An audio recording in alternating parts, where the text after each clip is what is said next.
A bipartisan deal could restore the president's proposed cuts to a health care program that serves 91,000 low-income Minnesotans. The compromise has support from both Republicans and Democratic members of Congress, including Minnesota Senators Amy Klobuchar and Al Franken, who argue it will lead to lower premiums.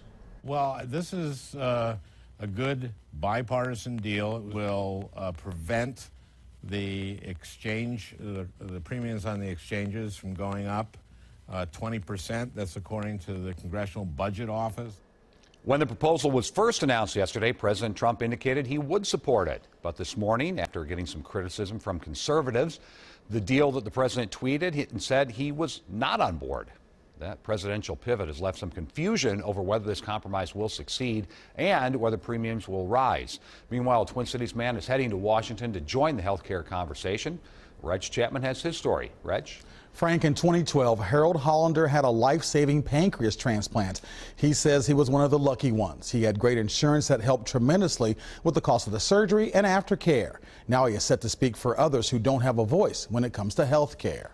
I'm going to represent, I'm going to advocate. Harold Hollander is one of 2 Minnesota health patients traveling to Washington, D.C. to speak with lawmakers about issues that matter the most to transplant patients. Or at least shake a hand and say, you know how important this is, and you know what people that aren't as fortunate as I am are going through? Hollander says making sure people going through transplantation have the necessary insurance to cover the cost of surgery and aftercare is crucial. High premiums and higher even in the last few years. They've just gone up.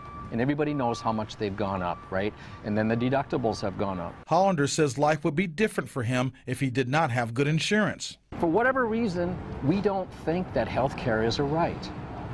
Those people who need it believe that it is. Minnesota health transplant surgeon Dr. Ty Dunn says many patients struggle financially after the transplant is complete. Because insurance coverage for medications is dropping off at 3 years post-transplant, patients sometimes have to make choices between paying for anti-rejection medications and paying their rent and things like buying food.